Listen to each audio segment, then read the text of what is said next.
तुम्ही हा म्हैसूर डोसा बघताय, अगदी क्रिस्पी, कुरकुरीत आणि चवीला तितकाच भन्नाट झालेला आहे. तर मी हा डोसा रेशनच्या तांदळापासून बनवलेला आहे. तर चला तर बघूया कसा बनवायचा. इथे मी 1 वाटी उडीद डाळ घेतलेली आहे. ही उडीद डाळ एका पातेल्यामध्ये आपल्याला घ्यायची आणि याच पातेल्यामध्ये आपल्याला तांदूळ देखील भिजत घालायचे. तर मी इथे 4 वाटी तांदूळ घेतले आहेत, रेशनचे तांदूळ घेतलेले आहेत. तर स्वच्छ असे हे 3 ते 4 पाण्याने आपल्याला धुवून घ्यायचे आहे. तुम्ही या रेशनच्या तांदळाच्या ऐवजी तुमच्या घरात उपलब्ध असतील ते कोणतेही तांदूळ घेतले तरी चालतील.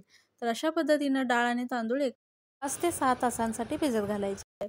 तर इथे मी 2 चमचे मेथीदाणे घातलेत आणि अशा पद्धतीने भिजत घातले. तर डाळ आणि तांदूळ भिजल्यानंतर 1 तास अगोदर आपल्याला पोहे भिजत घालायचे आहेत. तर तुम्ही इथे पाहू शकताय डाळ आणि तांदूळ आपले भिजलेले आहेत आणि त्या अगोदर मी पोहे भिजत घातलेले आहेत.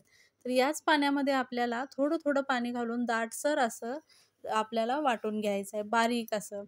तर इथे बघू शकता अगदी छान मी वाटून घेतलेलं आहे आणि एका मोठ्या पातेल्यामध्ये मी हे वाटण काढून घेत आहे. तर छान असं एवढं दाट आपल्याला झालं पाहिजे, याच्यापेक्षा पातळ आपल्याला वाटायचं नाही आहे. नाहीतर मग आपलं जे पीठ आहे ते व्यवस्थित फुगणार नाही. अशा पद्धतीनं व्यवस्थित मी सर्व वाटून झाल्यानंतर लास्टला मी पोहे वाटायला घेतले. तर एकदम बारीक असे पोहे वाटून घ्यायचे आहेत आणि हे सर्व व्यवस्थित असं पीठ मिक्स करून घ्यायचं आहे. तर सगळं मिश्रण वाटून झाल्यानंतर डाळ आणि तांदूळ यामध्ये आपल्याला पोहे हे बघा अशा पद्धतीने एकदम बारीक असे पोहे मी वाटून घेतलेत अगदी गंधासारखे. ते यामध्ये मिक्स करायचे आहेत आणि व्यवस्थित आपल्याला हे पोहे आहेत ना, हे सगळे व्यवस्थित मिक्स करून घ्यायचे आहे. एक 5 मिनिटां पोहे मिक्स झाल्यानंतर यामध्ये आपल्याला 1.5 चमचा मीठ घालायचं आहे. मीठ घातल्यानंतर व्यवस्थित मीठ लागावं म्हणून अगदी व्यवस्थित असं 5 मिनिटं परत एकदा आपल्याला अशा पद्धतीनं पिठामध्ये मीठ व्यवस्थित मिक्स करून घ्यायचं आहे. तर अशा पद्धतीनं केल्यानंतर अगदी इतक्या छान डोसे होतात, अगदी छान असे होतात. तर लास्टला मी येते 1 चमचा तेल आपल्याला बरोबर मध्ये घालायचं आहे आणि त्यानंतर झाकून पूर्ण रात्रभरासाठी ठेवायचं आहे. तेल घातल्यानंतर एवढं छान पीठ फुगतं. मी आता तुम्हाला दाखवते हे बघा केवढं पीठ होतं आणि केवढं फुगलेलं आहे आणि जे मध्ये आपण तेल घातलं होतं ते संपूर्ण आपलं साईडला तेल आलेलं आहे. मी इथे इनो, सोडा काहीही वापरलेलं नाही आहे, तरी देखील इतकं छान पीठ फुगलेलं आहे.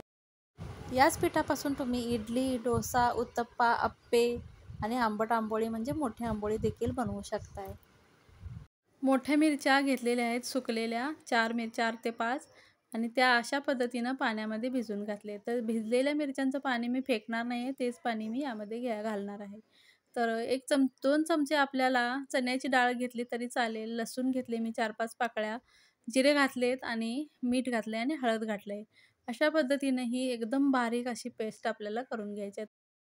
बटाट्याची भाजी बनवण्यासाठी कढईत मी तेल घातलेलं आहे आणि त्यावरती हिंग घातलेला आहे. त्यानंतर राई घातलेली आहे आणि त्यानंतर मी यामध्ये कढीपत्ता घातलेला आहे.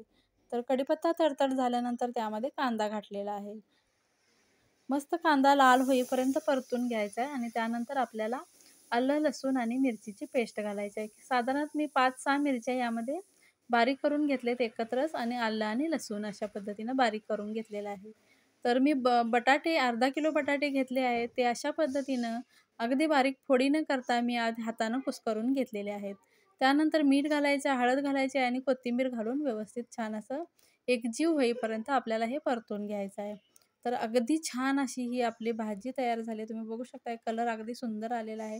तर फुगलेलं पीठ एका छोट्या पातेल्यामध्ये काढून घेऊ. मी अगदी थोडंसं म्हणजे 2-3 चमचे मी पाणी घातलं आहे आणि अशा पद्धतीनं पातळ करून घेतलेलं आहे. तर मी पहिला डोसा वाटीने घातलेला आहे. वाटीनेच आपल्याला गोल-गोल पसरवून घ्यायचा आहे आणि त्यावर बनवलेली आपली ही चटणी घालायची आहे आणि त्यानंतर कडेनं तेल सोडून द्यायचं आहे. आता बनवलेली भाजी आपल्याला मध्ये घालायची आहे किंवा तुम्ही पसरून देखील घेतलात तरी चालेल. क्रिस्पी आणि छान असा हा डोसा तयार आहे. व्हिडिओ जर आवडला तर व्हिडिओला एक लाईक आणि चॅनलला सबस्क्राईब नक्की करा. पुन्हा भेटूया एका नवीन रेसिपीसोबत. तोपर्यंत बाय बाय.